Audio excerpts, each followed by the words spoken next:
नमस्कार प्यारे बच्चों। आज आपके इस गंगा अकेडमी प्लेटफॉर्म पर आप सभी के साथ फिर जुड़ चुके हैं। आज हम आप सभी से वार्तालाप करते हैं, डिस्कशन करते हैं इतिहास पर। इतिहास आपके लिए महत्वपूर्ण पड़ जाता है आपके प्रतियोगी परीक्षाओं के दृष्टिकोण से, क्योंकि आप कोई भी परीक्षा देने जाते हो, चाहे SSC, bank, railway, TET, CTET, super TET, junior aided शिक्षक भर्ती, TGT, PGT, KVS, IAS, PCS इत्यादि सभी परीक्षाओं में जो भी आपके भारत में प्रतियोगी परीक्षा होता है, सभी में सबसे ज़्यादा अगर सवाल देखें तो आपका इतिहास से सब प्रश्न आता है। तो आज हम इतिहास का सेशन लेकर आया हूँ और आप सभी के लिए आप सभी विश्वास बनाइए। ये अपने गंगा अकेडमी यूट्यूब चैनल के माध्यम से आप सब इस चैनल पर विश्वास जताइए। हम वादा करता हूँ कि आप सभी को इतिहास बहुत ही आसान लगने लगेगी। कुछ बच्चों को इतिहास कठिन लगता होगा, खासकर जो हमारे साइंस बैकग्राउंड के बच्चे होंगे उनको इतिहास से बहुत ही डर लगता होगा। तो हम सभी बच्चों से ये वादा करता हूँ, दावा करता हूँ कि आज से इतिहास आप सभी ऐसे पढ़ोगे कि जिंदगी का 7 जन्म ले लोगे, फिर भी इतिहास आपको भूलेगा नहीं। तो बस आप सभी से यही गुजारिश करता हूँ, बार बार तहे दिल से शाहिदे प्रणाम करता हूँ कि ये गंगा अकेडमी प्लेटफॉर्म आप सभी का है, मंच आप सभी का है। इस मंच पर आप सभी एक साथ आइए और चैनल पर नए हैं तो सब्सक्राइब जरूर कर लीजिएगा। सब्सक्राइब करते ही बगल में घंटी का निशान बन जाएगा, उसको भी ऑल पे प्रेस कर लीजिएगा, जिससे हर वीडियो का नोटिफिकेशन आप तक मिलता रहे, कोई टॉपिक कोई वीडियो छूटने ना पाए और आप सभी की तैयारी कंटिन्यू तरीके से बेहतर तैयारी होती रहे। हम ये वादा करते हैं संपूर्ण भारत का हर एक प्रतियोगी परीक्षाओं की पूरा कंप्लीट पाठ्यक्रम के तहत हम पूरी कराएंगे और साथ में पीडीएफ भी पूरा उपलब्ध कराएंगे। बस आप सभी इस गंगा अकेडमी चैनल पर प्यार और सपोर्ट बनाए रखें अपना, क्योंकि आपका प्यार और सपोर्ट हमें एनर्जी देता है क्लास को आगे बढ़ाने के लिए। तो आप सब लाइक शेयर कमेंट के माध्यम से हमें प्यार और सपोर्ट देते जाइए और व्हाट्सएप, फेसबुक, इंस्टाग्राम, ट्विटर इत्यादि हर सोशल साइट पर आप सभी जहां भी हैं वहां अधिक से अधिक ग्रुपों में से शेयर करके संपूर्ण भारत के हर घर, हर परिवार, हर सदस्य तक पहुंचा दीजिए। यही आप सभी को ये बार बार गुजारिश करता हूं। तो चलिए हम ज़्यादा से समय नहीं वेस्ट करते हैं, सीधे आज के टॉपिक पे आते हैं। आज का टॉपिक है इतिहास। इतिहास में हम प्राचीन भारत के इतिहास को लेकर चल रहा हूँ। तो हम इतिहास कितने भागों में बटा है ये बताऊंगा बाद में। पहले हम जान लेते हैं कि इतिहास कहते किसे हैं। आप 2-4 लोगों के बीच में आपसे कोई पूछ लेता है कि बेटा इतिहास क्या है, तो इतिहास का एक छोटा सा डेफिनेशन आपको याद होना चाहिए, जिससे कहीं कोई पूछ ले, परीक्षा में आ जाए तो आप सभी को ये मूल बातें भी आपको याद होनी चाहिए। तो हम समझते हैं कि इतिहास किसे कहते हैं, हिस्ट्री किसे कहते हैं, व्हाट इज इतिहास। तो मेरे प्यारे बच्चों, आपको याद होना चाहिए कि बस एक लाइन, छोटा सा लाइन है, आपको माइंड में सेट कर लीजिए कि अतीत का अध्ययन ही इतिहास कहलाता है। जो हम अतीत का अध्ययन करते हैं उसे क्या कहते हैं, इतिहास कहते हैं। तो अतीत का अध्ययन इतिहास कहा जाता है। अगर आपसे कोई पूछे कि इतिहास के जनक कौन है, इतिहास के पिता कौन है, इतिहास के पितामह कौन है, तो मेरे प्यारे बच्चों आपको एक नाम याद हो जाना चाहिए कि हेरोडोटस। मैं बार बार रिपीट कर ले रहा हूं, हेरोडोटस। हेरोडोटस हेरोडोटस कौन है? तो मेरे प्यारे बच्चों इतिहास के पिता हैं, फादर ऑफ हिस्ट्री हैं, इतिहास के पितामह हैं, इतिहास के पिता, फादर ऑफ हिस्ट्री हेरोडोटस को कहा जाता है। नाम बिल्कुल भूलना मत, क्योंकि ये छोटे छोटे एग्जाम भी आपकी परीक्षा में पूछ लिया जाता है। और जब ये छोटे परीक्षा सवाल पूछ लिया जाता है और आपको बाई द वे नहीं परीक्षा हाल में कंफ्यूज हो रहे हैं, गलत करके आ जाते हैं, तो इसी सवाल पे आपको दुख होता है। क्योंकि कठिन सवाल तो सभी बच्चों का गलत होता है, लेकिन आसान सवाल शायद ही किसी बच्चे का गलत होता है। तो इस नाते आसान क्वेश्चन को गलत मत करके आइए। और सिलेक्शन का यही मूल मंत्र है, जो बच्चा आसान क्वेश्चन को सही करके आता है उसका सिलेक्शन कभी रुकता नहीं है। क्योंकि कठिन क्वेश्चन तो सभी से गलत होता है, लेकिन इतिहास आसान क्वेश्चन कभी गलत नहीं करना चाहिए। और जो इतिहास आसान क्वेश्चन गलत करके परीक्षा में चला आएगा उसका सिलेक्शन रुक जाएगा। ये 100% कटुआ सत्य है, याद रखना। तो इतिहास के जनक कौन है? तो हेरोडोटस हैं। इतिहास किसे कहते हैं? अतीतों का अध्ययन ही इतिहास कहलाता है। इतिहास कुल कितने कालखंडों में बटा है? तो इतिहास कुल 3 कालखंडों में बटा है, प्राक ऐतिहासिक काल, आद्य ऐतिहासिक काल और ऐतिहासिक काल। अगर इतिहास की परिभाषा आप सब लिख लीजिए, हेडिंग डालिए इतिहास, और इतिहास के परिभाषा में लिख लीजिए अतीत का अध्ययन।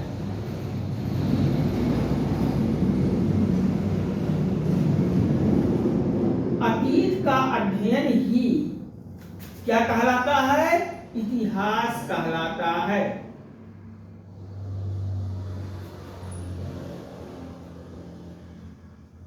अतीत का अध्ययन ही इतिहास कहलाता है।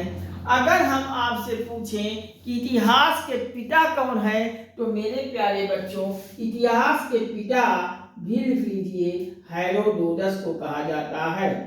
इतिहास के पिता, फादर ऑफ हिस्ट्री इतिहास के पितामह किसको कहा जाता है? हेरोडोटस को।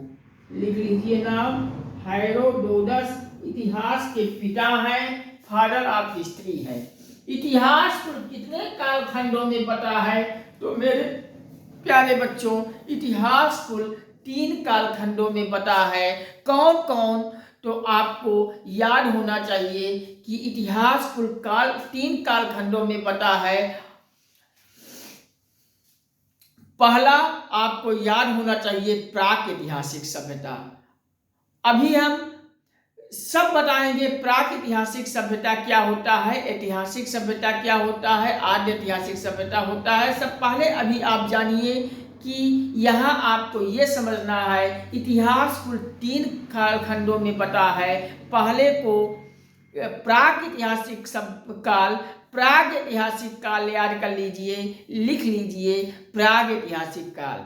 और दूसरे नंबर पे आद्य ऐतिहासिक काल, और तीसरे नंबर पे में आप ऐतिहासिक काल लिख लीजिए। पहला प्राग ऐतिहासिक काल, दूसरा आद्य ऐतिहासिक काल, और तीसरा वाला इतिहास के कालखंड है ऐतिहासिक काल। तो आइए जानते हैं कि ऐतिहासिक काल, आद्य ऐतिहासिक काल और प्राग ऐतिहासिक काल किसे कहते हैं। तो मेरे प्यारे बच्चों आपको यहाँ समझना है प्राग ऐतिहासिक काल में। तो प्राग ऐतिहासिक काल में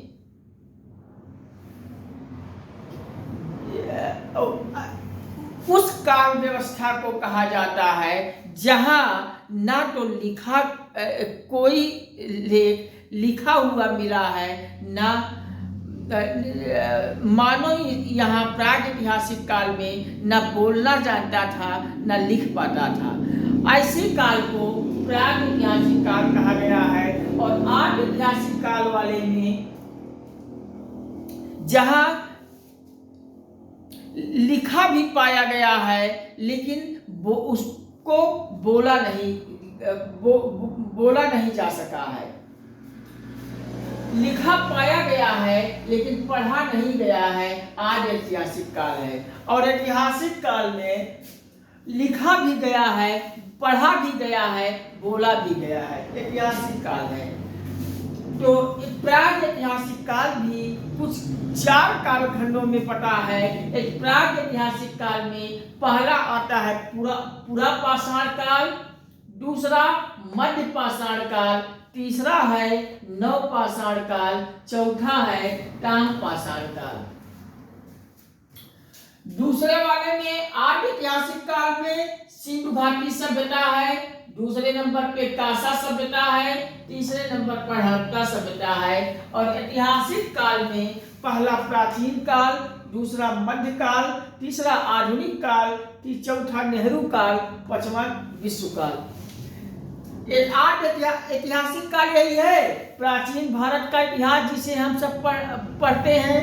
उसके प्राचीन भारत के इतिहास के बाद मध्यकालीन भारत का इतिहास, तीसरा आधुनिक भारत का इतिहास, चौथा नेहरू काल और पांचवा है विश्व काल। ये ऐतिहासिक कालखंडों में आता है।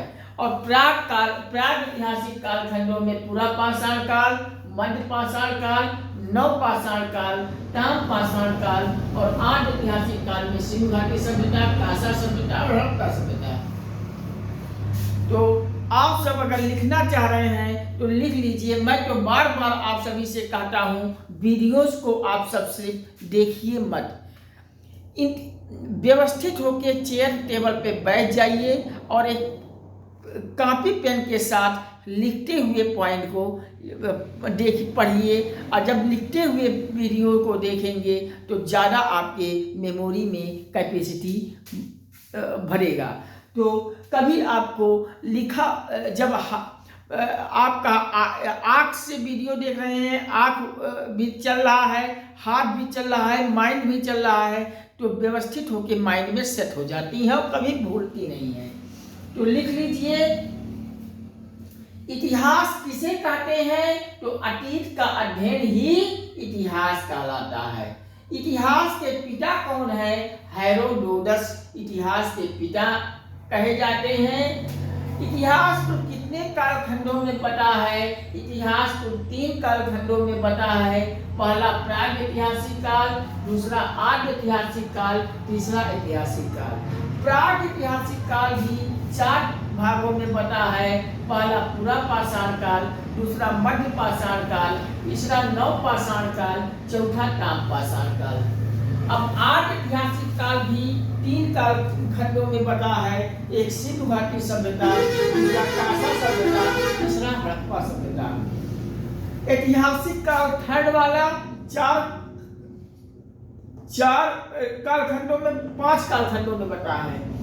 ऐतिहासिक में पहला प्राचीन भारत का इतिहास, दूसरा मध्यकालीन भारत का इतिहास, चौथा आधुनिक भारत का इतिहास, चौथा नेहरू काल है और 5वां है विश्व काल। तो विश्व लिख लीजिए, विश्व काल लिख लीजिए, या विश्व इतिहास भी आप सब इसे लिख सकते हैं।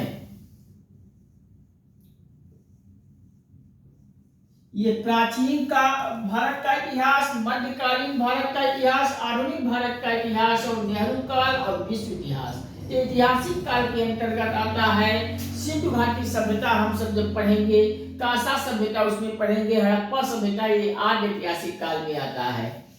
और प्राग ऐतिहासिक काल में हम पढ़ेंगे पत्थरों वाला समय, पूरा पाषाण काल, मध्य पाषाण काल, नव पाषाण काल और ताम पाषाण काल। तो हम एक एक करके सभी को हम अब पढ़ने चल रहे हैं। ये आज शुरुआती टॉपिक का एक परिचय है। अब इसके आगे एक एक टॉपिक को हम शुरुआत करते हैं। पहले हम शुरुआत करेंगे प्राग ऐतिहासिक काल में। प्राग ऐतिहासिक काल को बताते हुए, प्राग ऐतिहासिक काल की एक छोटा सा डिफिनेशन देते हुए हम एक एक करके इन चारों पर डिस्कस करेंगे। पूरा का पाषाण काल पे भी डिस्कस करेंगे, मध्य पाषाण काल पे भी डिस्कस करेंगे, नव पाषाण काल पे भी डिस्कस करेंगे और ताम पाषाण काल पे डिस्कस करेंगे।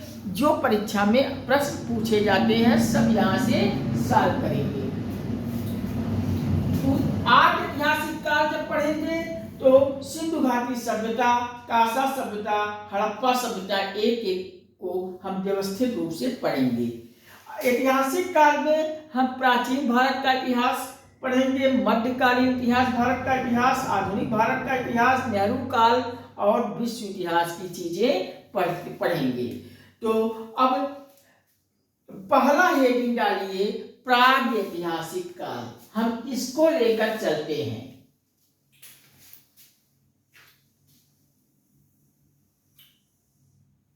हम प्राग ऐतिहासिक काल को हम लेकर चलते हैं। तो हेडिंग डालिए प्राग ऐतिहासिक काल। अब हम प्राग ऐतिहासिक काल से हम शुरुआत कर रहे हैं।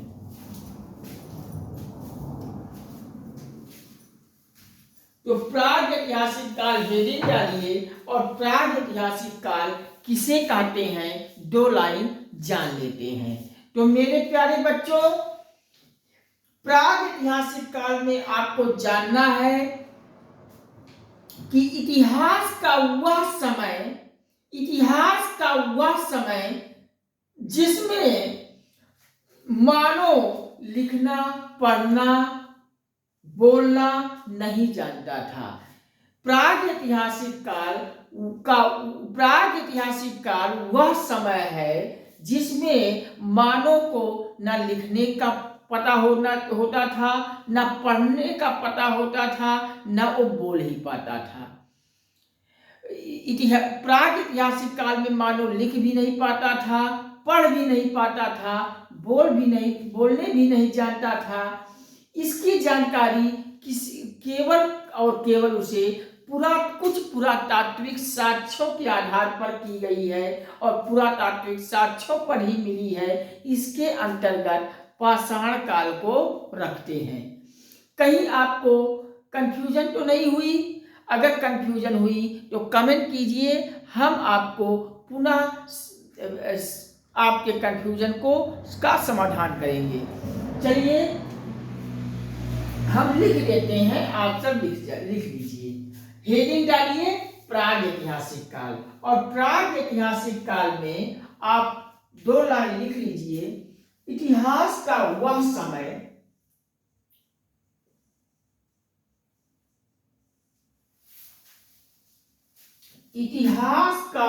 समय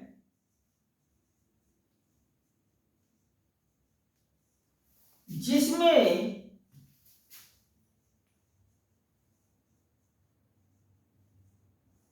मानव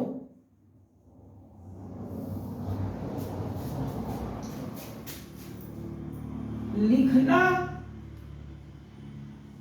पढ़ना नहीं जानता था।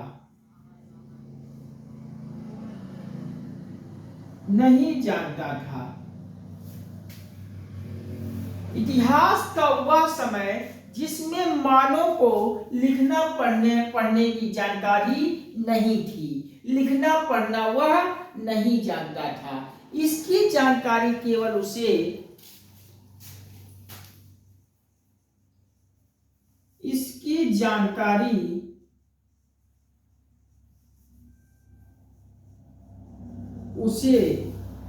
केवल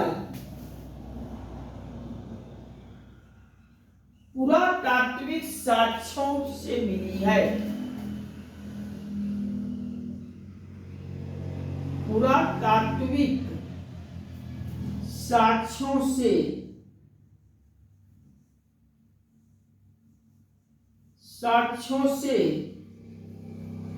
मिली है।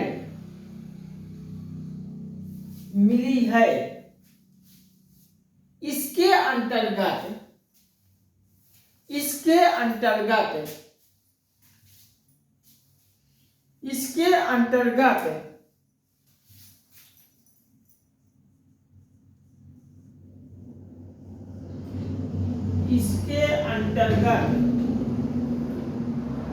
हम पाषाण काल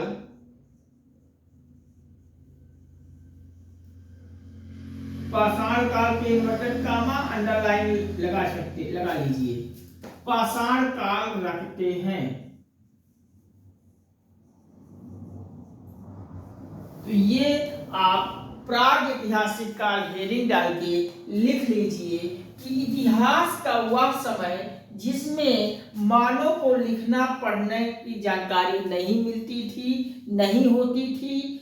इसकी जानकारी उसे केवल पुरातात्विक साक्ष्यों से मिली है।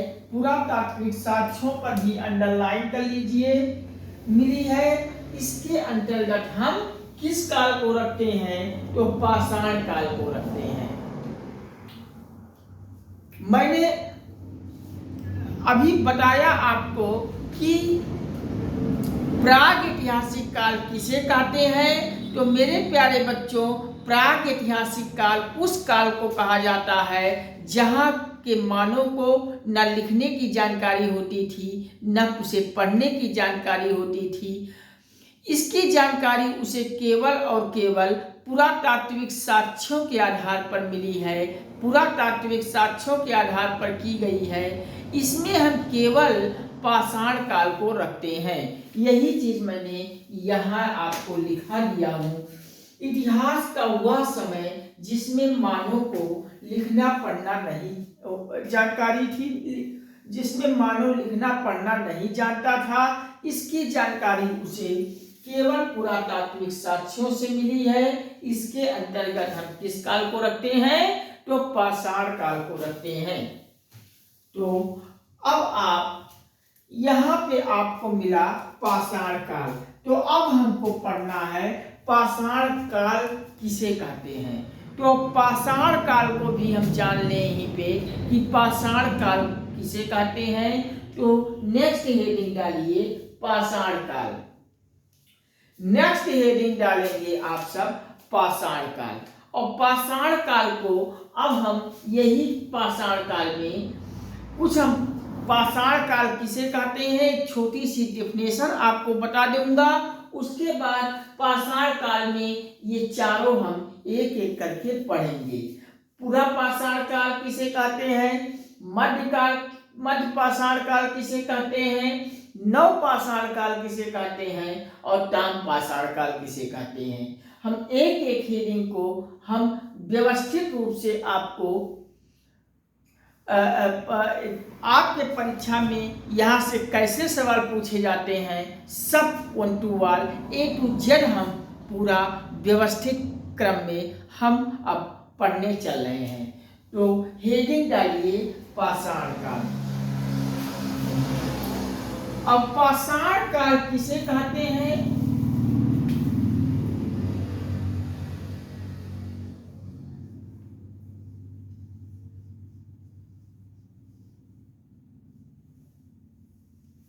पाषाण काल किसे कहते हैं।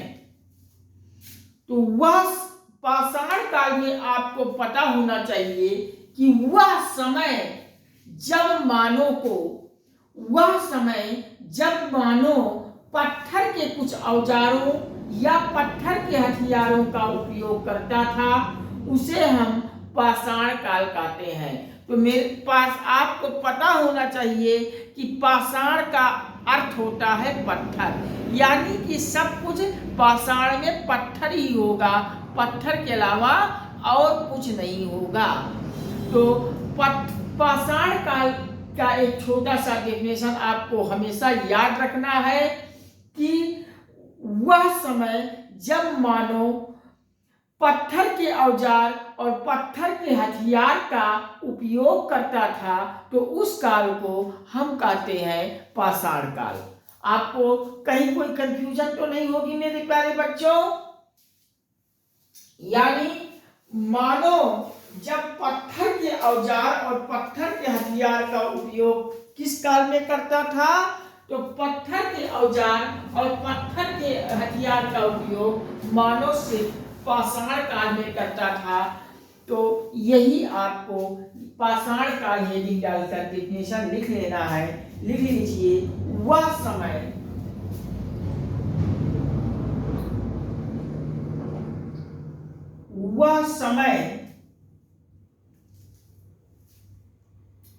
जब मानव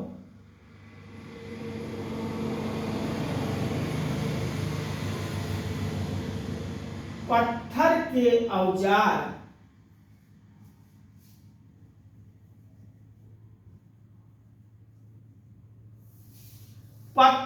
औजार एवं हथियार भी आप सब देख सकते हैं, हथियार का उपयोग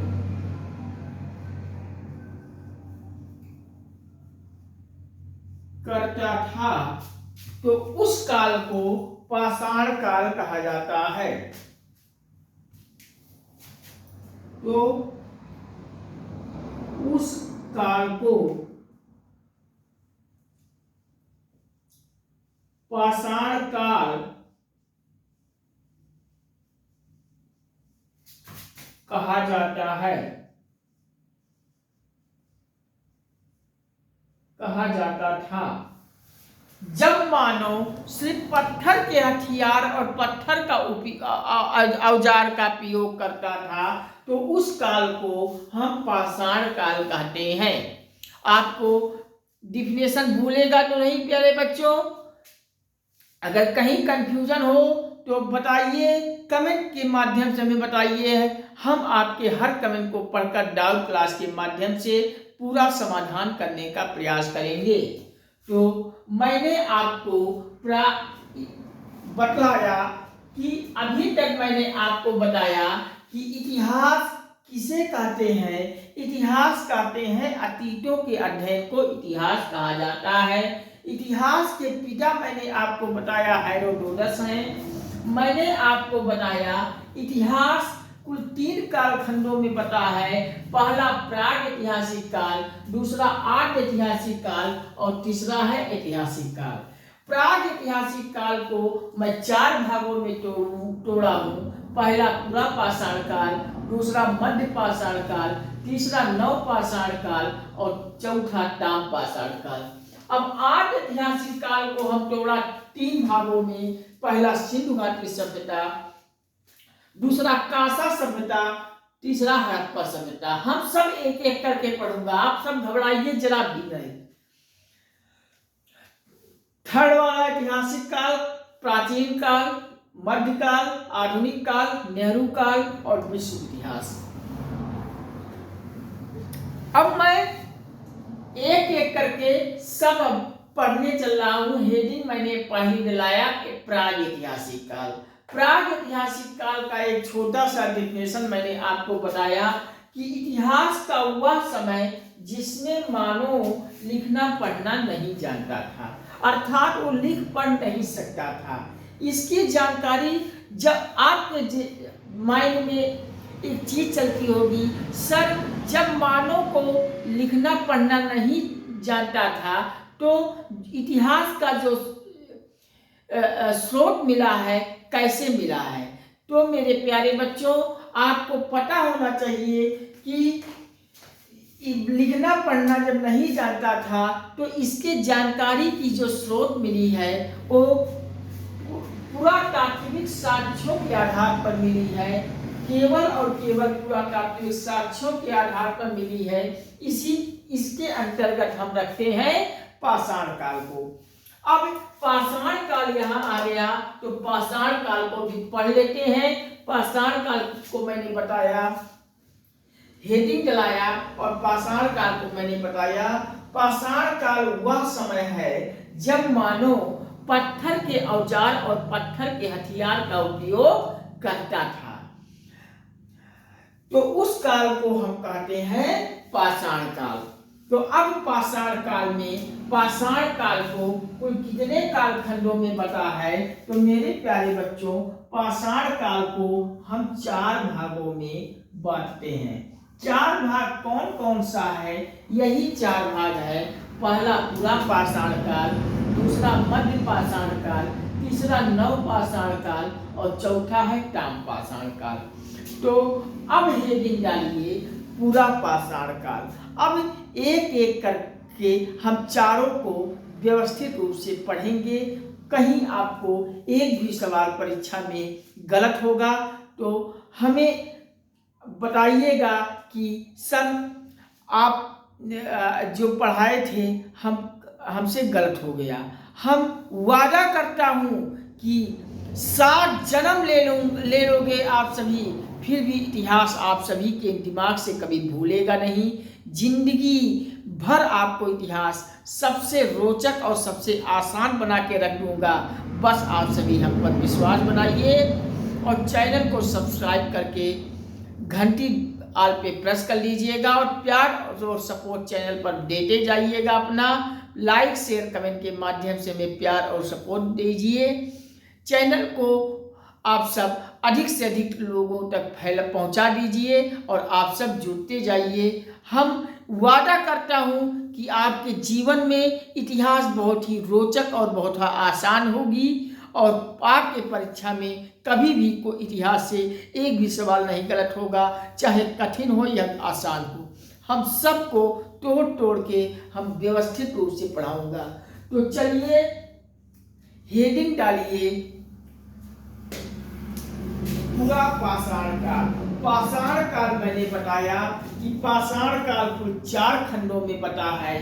तो 4 खंडों में कौन कौन सा है? पहला है पूरा पाषाण काल, दूसरा है मध्य पाषाण काल, तीसरा है नव पाषाण काल और चौथा है ताम पाषाण काल। तो मैं अब एक एक करके सभी को पढ़ूंगा। तो पहला है पूरा पाषाण काल। ये दिन डालिए पूरा पाषाण काल। अब पूरा पाषाण काल को हम व्यवस्थित होके हम एक एक करके सब पढ़ूंगा। आज के सेशन में बस इतना ही। इसके आगे के सेशन में हम बहुत जल्द आप सभी के बीच में आता हूं और वहां बताऊंगा पूरा पाषाण काल, फिर मध्य पाषाण काल बताऊंगा, फिर नव पाषाण काल बताऊंगा, फिर ताम पाषाण काल बताऊंगा। ये प्राग ऐतिहासिक काल का ये चारों पढ़ के फिर आर्य ऐतिहासिक काल में सिंधु घाटी सभ्यता, कांसा सभ्यता और हड़प्पा सभ्यता पे आ जाऊंगा। फिर ऐतिहासिक काल जब पढ़ाऊंगा तो वहाँ प्राचीन इतिहास, मध्यकालीन इतिहास, आधुनिक का भारत का इतिहास, नेहरू काल और विश्व इतिहास पर चर्चा की जाएगी। तो आप सभी से बस एक छोटा सा निवेदन है, छोटा सा प्रार्थना गुजारिश है। आप सभी को तहे दिल से सहृदय कोट कोट प्रणाम करके आप सभी से गुजारिश करता हूं कि ये गंगा एकेडमी मंच प्लेटफॉर्म आप सभी का है। इस परिवार में आप सब आइए, चैनल को सब्सक्राइब कीजिए। सब्सक्राइब करते ही बगल में घंटी भी आल पे प्रेस कर लीजिएगा और लाइक शेयर कमेंट के माध्यम से हमें प्यार और सपोर्ट देते जाइए। आपका भाई बनकर आपसे अनुरोध करता हूं, आप सब व्हाट्सएप, फेसबुक, इंस्टाग्राम, ट्विटर इत्यादि हर सोशल साइट पर आप सभी जहां भी अवेलेबल हैं वहां अधिक से अधिक ग्रुपों में इसे शेयर करके संपूर्ण भारत के हर घर, हर परिवार, हर सदस्य तक फैला दीजिए और आप सब चैनल से जुड़कर प्यार और सपोर्ट देते जाइए। हम वादा करता हूं आप सभी के सामने, वादा करता हूं आप सभी चैनल पर विश्वास जता लीजिए। ये वादा करूंगा कि संपूर्ण भारत का हर एक प्रतियोगी परीक्षा आपको घर बैठे पूर्णतया निःशुल्क उपलब्ध होगा। पूर्णतया निःशुल्क पाठ्यक्रम, कंप्लीट पाठ्यक्रम के तहत पूरी होगी। और PDF भी आपको साथ में उपलब्ध की जाएगी। बस आप सभी का प्यार और सपोर्ट का मैं आकांक्षी हूँ और आपका प्यार और सपोर्ट मुझे मिलता है तो अगला वीडियो बनाने की और एनर्जी हमें मिलती है। तो चलिए आज के सेशन में बस इतना ही, फिर मिलते हैं नेक्स्ट सेशन में। इसके आगे के क्रम में जरूर जोड़ने आऊँगा। इसके आगे के क्रम में हम बहुत जल्द आप सभी के बीच में पेश होऊंगा। तब तक के लिए नमस्कार, thank you watching for this video. जय हिंद, वंदे मातरम, जय श्री राम, राधे राधे बच्चों, हर हर महादेव, हर हर गंगे। हम मिलते हैं अगले सेशन में। Bye bye.